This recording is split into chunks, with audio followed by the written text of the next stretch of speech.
दोस्तों स्वागत है आपका i7 न्यूज़ में। और हम इस समय हल्द्वानी में हैं, राजपुरा में हैं। हमारे साथ हैं हेमंत साहू जी। कांग्रेस से 32 लोगों ने नॉमिनेशन किया था। ये 33वें हैं जो ओबीसी सीट होने के बाद सामने आए हैं। आइए इनसे बात करते हैं, जानते हैं ओबीसी सीट पहली बार हुई है, क्या है इनका उत्साह, बताते हैं। बहुत बहुत स्वागत है हेमंत साहू जी आपका i7 न्यूज़ में। आप ओबीसी समाज से आते हैं, जबकि अब ओबीसी सीट हो गई है, किस तरीके से देखते हैं? निश्चित तौर पर बहुत खुशी की बात है। सबको मौका मिलना चाहिए और सबको किस्मत आजमाने का अवसर मिलेगा। और अगर पार्टी हाईकमान मुझे भी आदेश करेगा, हल्द्वानी के माननीय विधायक सुमित हृदयेश जी हमारे राजपुरा परिवार के जो भी वरिष्ठ जन हैं उन सबसे विचार विमर्श करेंगे। अगर उन सबकी सहमति होगी तो निश्चित तौर पर मैं भी अपने दावेदारी को मजबूती से रखने का काम करूंगा, उनके आदेशों का पालन करूंगा। अगर उनका आदेश होगा तो निश्चित तौर पर चुनाव लड़के पार्टी के खाते में सीट को डालने का काम करूंगा। हेमंत साहू जी, आप ओबीसी समाज से आते हैं और कांग्रेस में भी आपकी अच्छी पकड़ है, समाज सेवी भी हैं आप। क्या लगता है, कितनी उम्मीद है आपको पार्टी साथ देगी?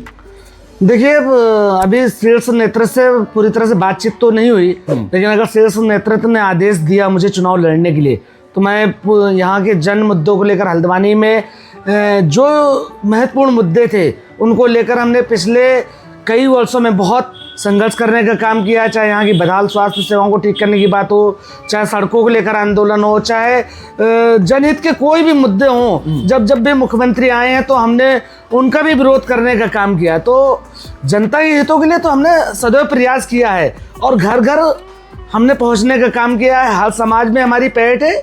अगर पार्टी और माननीय सुमित भाई हमारे आदेश करते हैं कि तुमको चुनाव लड़ना है, अगर वो हमें प्रत्याशी बनाते हैं तो निश्चित तौर पर मैं चुनाव लड़ने के लिए तैयार हूँ। बात करें हल्द्वानी शहर की तो हेमंत साहू जी क्या ऐसा नया लेके आएंगे जो देखने को मिलेगा यहाँ के लोगों को? शहर की बहुत सारी समस्याएं हैं जी। ट्रैफिक की समस्या सबसे गंभीर समस्या है। स्वास्थ्य व्यवस्थाएं बिल्कुल बेहतर नहीं है। एजुकेशन, जो गरीब वर्ग के लोग हैं उनको बेहतर एजुकेशन नहीं मिल पा रही, तो इन सब चीज़ों को लेकर काम करेंगे। यहाँ की सड़कों को ठीक करने का काम करेंगे। बहुत सी जगह सीवर लाइन का अभाव है, विशेष तौर पर राजपुरा जैसे इलाकों की बात करें तो सीवर लाइन के लिए हमने निरंतर प्रयास किया है। सड़कों की स्थिति आए दिन खराब रहती है, तो इन सब चीज़ों से निजात दिलाने का, अंतर्राज्यीय बस अड्डे के निर्माण की बात है, तो इन सब बातों को लेकर हम आगे बढ़ने का काम करेंगे। अगर मौका मिला, जनता ने अवसर दिया, पार्टी ने आदेश दिया तो निश्चित तौर पर शहर की सेवा करने के लिए हम तैयार रहेंगे। पिछले 10 साल में यहाँ पर बीजेपी के मेयर रहे हैं और इस राजपुरा क्षेत्र में आपके क्या क्या विकास हुआ है? विकास के नाम पर तो कुछ विशेष राजपुरा में नहीं हुआ है।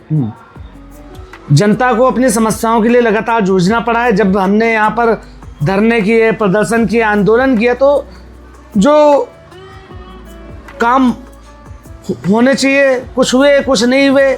सबसे बड़ी राजपुरा की बात करें तो यहाँ पर सीवर लाइन की समस्या है। उसके लिए 3,58,00,000 रुपए के बजट का एस्टिमेट बना, अभी तक उसके लिए शासन के द्वारा पैसा स्वीकृत नहीं हुआ।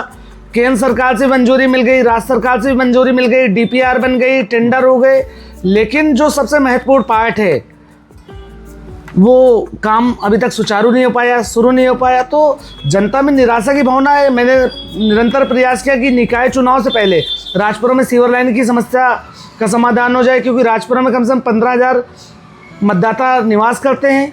तीनों वार्डों की बात करें तो गंभीर समस्या है। और आबादी की बात करें तो 30,000 से अधिक की आबादी। एक तरफ देश की सरकार कहती है शौच मुक्त भारत हो गया है, लेकिन आज राजपुरा में आज भी लोग गौला नदी में शौच के लिए जाने के लिए मजबूर हैं। तो इस सरकार का कहीं ना कहीं ट्रिपल इंजन की जो सरकार उसका फेलियर है। तो आप किस मार्ग में सबसे ज़्यादा विकास करेंगे? कौन से काम ऐसे होंगे जो अगर आप मेयर बनते तो सबसे पहले वो काम करने की कोशिश करेंगे? समस्याओं का तो बहुत ढेर सारा अंबार है। सबसे महत्वपूर्ण समस्या मुझे शहर में स्वास्थ्य व्यवस्था, ट्रैफिक व्यवस्था, शिक्षा नीति जो है उनमें सुधार करने का काम करूँगा।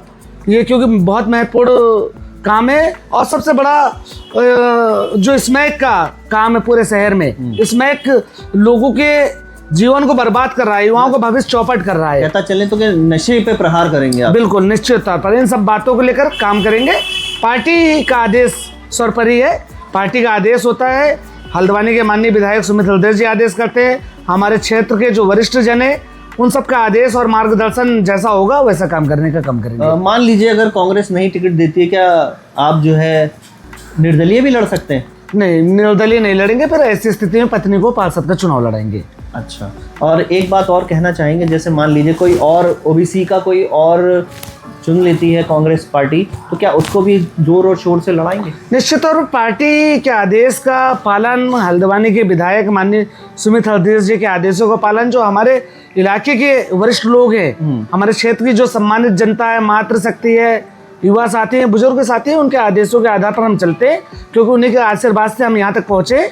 और मैं अपने जीवन में जो यहाँ तक पहुँचा हूँ, उसमें मीडिया के साथियों का भी विशेष तौर पर आभार व्यक्त करना चाहता हूँ, यहाँ के प्रशासनिक अधिकारियों का, सबका समय समय पर मुझे सहयोग मिला है, सबका आजीवन आभारी रहूँगा और निरंतर जनता के हितों के लिए संघर्ष करता रहूँगा। मेरे जीवन का लक्ष्य है कि मैं समाज के हित में काम करता रहूँ, समाज में एक नाम होना चाहिए कि हाँ भाई, हेमंत साहू के पास हम गए तो हमारी समस्या का समाधान हुआ, और हेमंत साहू एक बेहतर इंसान है, लोगों के मन में ये भावना रहे। बाकी प्रभु की जैसी इच्छा, प्रभु की इच्छा के आधार पर और माननीय विधायक जी के आदेश पर, शीर्ष नेतृत्व जो पार्टी का, हमारे इलाके के जो लोग हैं, उन सब के आदेश के आधार पर मैं काम करूंगा, कदम आगे बढ़ाऊंगा। बहुत बहुत धन्यवाद और बहुत बहुत धन्यवाद, शुभकामनाएं। बहुत बहुत धन्यवाद आपका, आपका आभार, आप यहाँ पर पधारे।